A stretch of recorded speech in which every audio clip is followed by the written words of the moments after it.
What's up, everybody? I just kind of wanted to clarify a few things. So the other day, when I uploaded the video on the 72 open tops that I got Mike at Goons Gunworks to, to fix, I think I say a few times in there that the guns were horrible.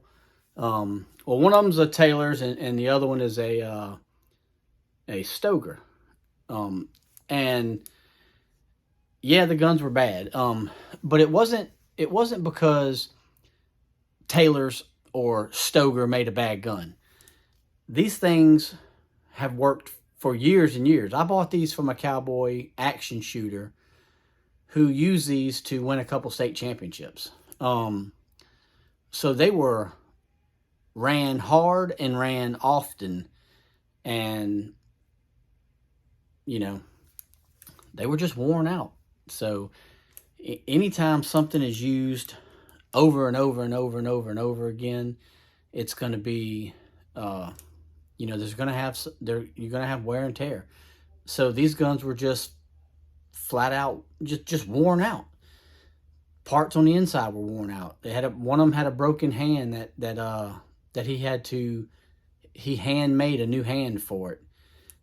They had head spacing issues for, being ran, probably, tens of thousands of rounds through them over the course of a few years, that they were just worn out and they needed some TLC. I bought them because I liked the worn look. It's a gun that looks like it's been around for a while. It's got good, honest wear on it and on them, both of them, and that's what I liked about them.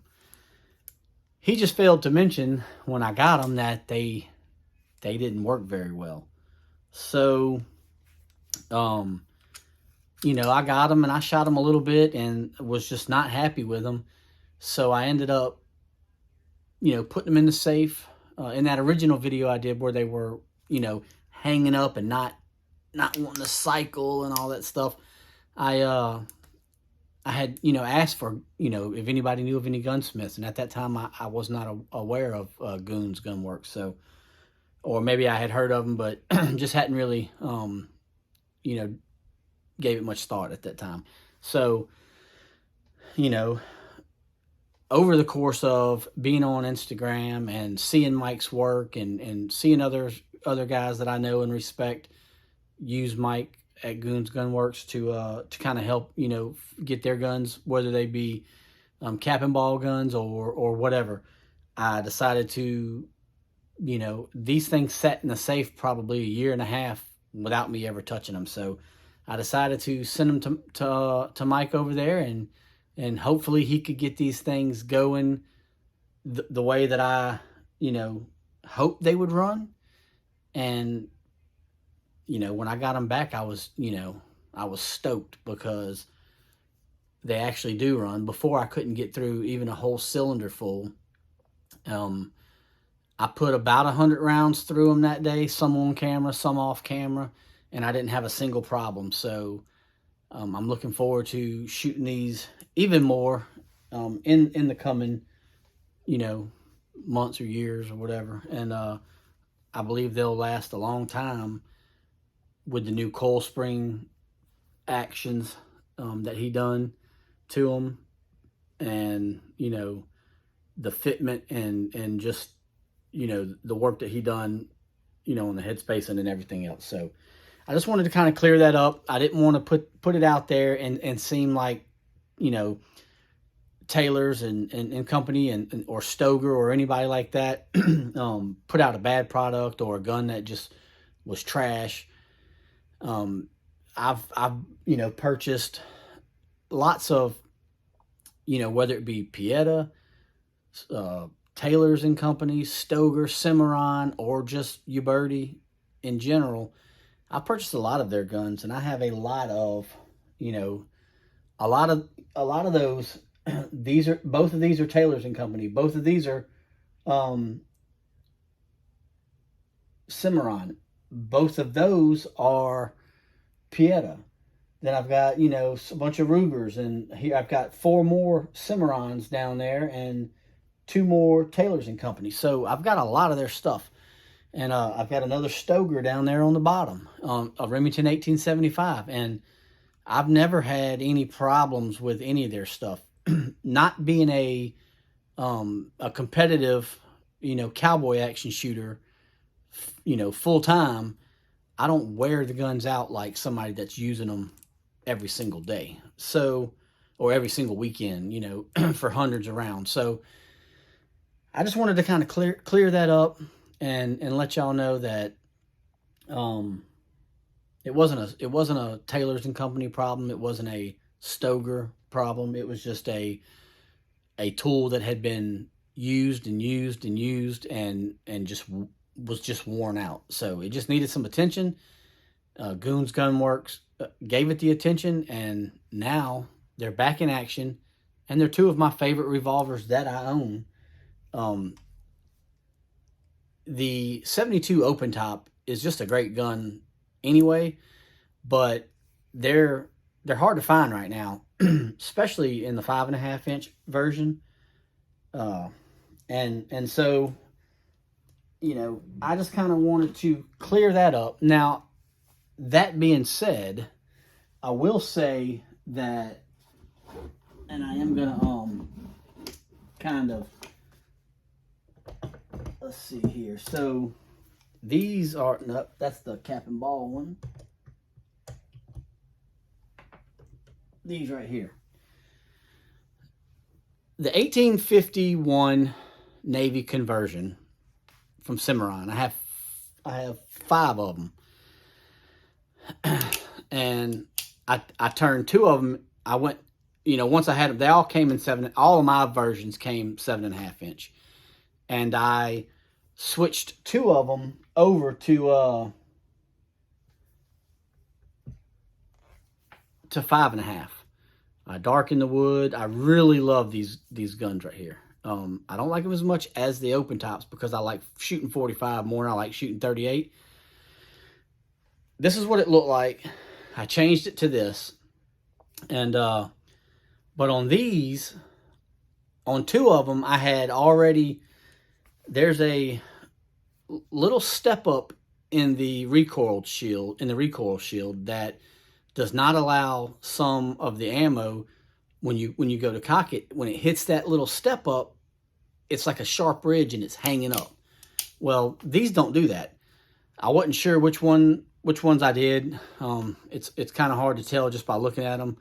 So I took these out, and you can see that in the short, and I've got a video on these coming pretty soon. I was shooting some black powder rounds out of them the other day, and I did not do that on these yet. And so when I was shooting, the bullets want to hang up. The casings want to hang up on that little ridge. It's a pain in the butt. I've heard that it's on the 1860s also conversions. I've heard that it's on the 51 conversions and maybe even some of the other ones. I don't know, but I wish that they would fix that problem, because that is a problem, and it's a known problem out there. Definitely on these from Cimarron. I don't know, about Taylors or anybody else, but man, that step up is it needs to be corrected. I'm sure the step up is supposed to be there, but it's probably not supposed to be such a jump to it. It hangs up casings on a lot of them. Any of the gunsmiths that you send these to get an action job on them, whatever, that's one of the things they include is the correction of that little ridge in there. You can do it at home. I did these at home with a Honing Stone, actually a small fine knife sharpener that I just stoned till it was that sharp ridge wasn't there no more. So that seems like something that they could correct pretty easily if they wanted to. They haven't done it yet, so I don't know. To my knowledge, maybe they've done it on some of the newer ones, if they're even coming out with any of the new ones right now. But that said, You can, all of the, whether you get them from the different importers, EMF, Pieta, Taylor's and Company, Stoeger, any of those importers, man, they've all got great stuff. And I don't hesitate if Cimarron has a certain model that I like, I buy it. If Taylor's has one, I get it. Stoeger, EMF, whatever, Pieta. The folks over at Pieta are great, and Pieta has really come a long way in the last few years.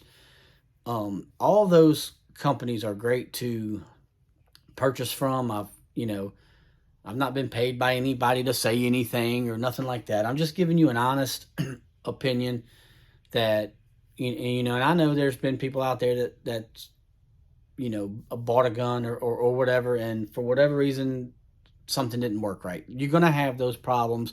You're dealing with mechanical tools, and at times, something may not work right. As far as I know, I've never had any problems other than those little step ups.